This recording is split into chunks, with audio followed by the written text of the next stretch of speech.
राजनीतिक भूगोलवेत्ता मैकिंडर की हृदय स्थल परिकल्पना। मैकिंडर ने पहले 1904 में अपने निबंध इतिहास की भौगोलिक धुरी में प्रस्तुत किया है। मैकिंडर ने स्पष्ट किया कि विभिन्न ऐतिहासिक घटनाओं और भौगोलिक कारकों में अंतर संबंध है। विश्व मानचित्र का अध्ययन करने पर यह दिखाई देता है कि संपूर्ण विश्व में यूरोप, एशिया और अफ्रीका को मिलाकर अनवरत रूप से विस्तृत विशाल खंड स्थल हैं, जिसके चारों तरफ बिखरे हुए दक्षिणी अमेरिका, ऑस्ट्रेलिया, ग्रेट ब्रिटेन तथा जापान जैसे द्वीप हैं। मैकिंडर ने एशिया, यूरोप और अफ्रीका में केवल उत्तरी भाग को मिलाकर विश्व द्वीप संज्ञा दी। 1919 को मैकिंडर ने अपने विश्व द्वीप में समस्त अफ्रीका को शामिल किया। मैकिंडर ने अपने अध्ययन के आधार पर बताया कि समुद्री शक्तियाँ क्षीण हो रही हैं और अंतिम विजय महाद्वीप शक्तियों की होगी। उन्होंने विश्व के स्थलीय क्षेत्र को 3 स्तरों में विभक्त किया, जिनके नाम हृदय स्थल, आंतरिक अर्धचंद्राकार पेटी, बाह्य अर्धचंद्राकार पेटी।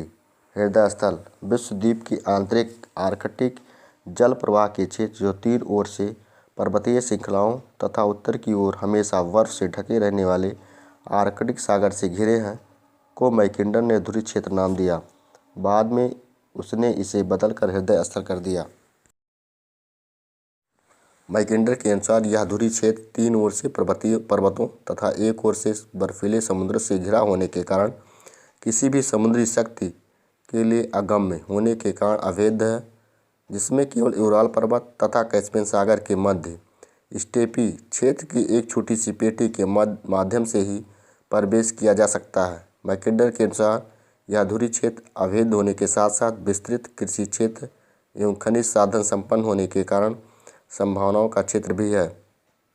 दूसरा, आंतरिक अर्धचंद्राकार पेटी। ध्रुवीय क्षेत्र के चारों ओर स्थित स्थलखंडों, जिनका प्रवाह क्षेत्र अटलांटिक, हिंद या प्रशांत महासागर था तथा जिसकी स्थल तथा जल दोनों तक पहुँच है, ऐसे उभयचरी स्थलखंडों को मैकिंडर ने आंतरिक अथवा सीमांतीय अर्धचंद्राकार क्षेत्र का नाम दिया।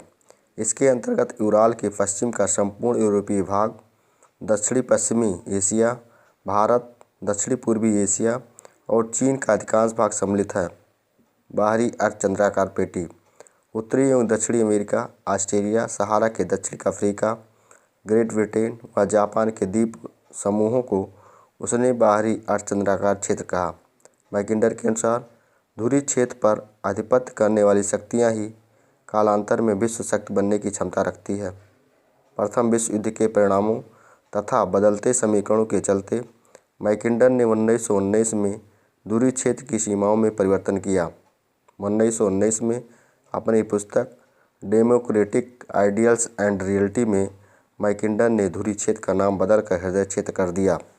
प्रथम विश्व युद्ध के बाद हृदय स्थल को किसी भी समुद्री शक्ति से पूर्ण रूप से अवैध बनाने की दृष्टि से मैकिंडर ने अपने हृदय क्षेत्र की संकल्पना में बाल्टिक सागर, मध्यवर्ती निचली डेन्यूब घाटी, काला सागर, तुर्की, आर्मेनिया, ईरान, तिब्बत और मंगोलिया को भी सम्मिलित कर लिया और इसे तत्कालीन परिस्थितियों के अनुसार सबसे सुरक्षित क्षेत्र बताया। मैकिंडर ने अपनी भू रणनीतिक परिकल्पना को निम्न रूप में विभक्त किया। जो पूर्वी यूरोप पर शासन करता है, हृदय स्थल को नियंत्रित करता है। जो हृदय स्थल पर शासन करता है, विश्व द्वीप को नियंत्रित करता है तथा जो विश्व द्वीप पर शासन करता है, विश्व को नियंत्रित करता है। हृदय स्थल सिद्धांत की कमियां। मैकिंडर का हृदय स्थल का अधिकांश भाग संसाधनों की दृष्टि से एक वीरान क्षेत्र है एवं जलवायु की दृष्टि से कष्टप्रद है। यह जनसंख्या की दृष्टि से भी एक वीरान क्षेत्र है। हृदय स्थल प्रजातीय एवं सांस्कृतिक दृष्टि से एक रूप नहीं है, बल्कि कई प्रजाति समूहों में विभाजित है। ऐसे में उसके एक होने की संभावना कम है। मैकिंडर ने वायु परिवहन को नज़रअंदाज किया है। मैकिंडर ने अपनी परिकल्पना के हृदय स्थल की क्षेत्रीय सीमा दर्शाने हेतु मर्केटर प्रक्षेप का प्रयोग किया, जिसमें उच्च अक्षांशों पर क्षेत्रीय आकारों में काफ़ी विरूपता आ जाती है तथा हृदय स्थल का आकार काफ़ी बड़ा दिखता है। मिसाइल तकनीकी तथा परमाणु आयुध के युग में हृदय क्षेत्र किसी भी प्रकार से अवैध नहीं कहा जा सकता। हृदय स्थल संबंधी सिद्धांत अन्य विचार। फासेट के विचार।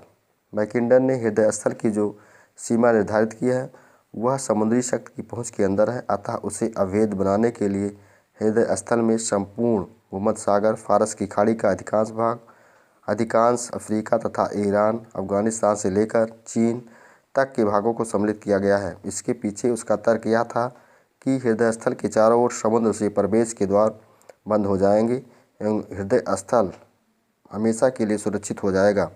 मीनिंग के विचार। मीनिंग के अनुसार मैकिंडर के हृदय स्थल में गतिशीलता का अभाव है।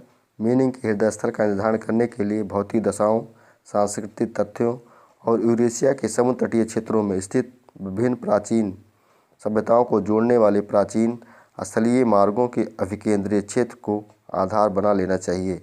इन आधारों पर उसने हृदय स्थल की सीमा में स्टेपी क्षेत्र, पश्चिम में वोल्गा बेसिन और कैस्पियन सागर, उत्तर में टाइगा प्रदेशों के दक्षिणी भाग तथा दक्षिणी एवं पूर्वी में हिंदुकुश और हिमालय के उत्तर तिब्बत सिकियांग प्रदेशों को सम्मिलित किया। मीनिंग के अनुसार यह क्षेत्र प्राचीन काल से यूरेशिया महाद्वीप के एक अंतर्संबंध क्षेत्र के रूप में रहा। यह समुद्री सीमा से भी दूर, संसाधन संपन्न भी है। हुसन के विचार। हुसन ने 1962 में हृदय स्थल के मूल क्षेत्र को परिभाषित करने का प्रयास किया।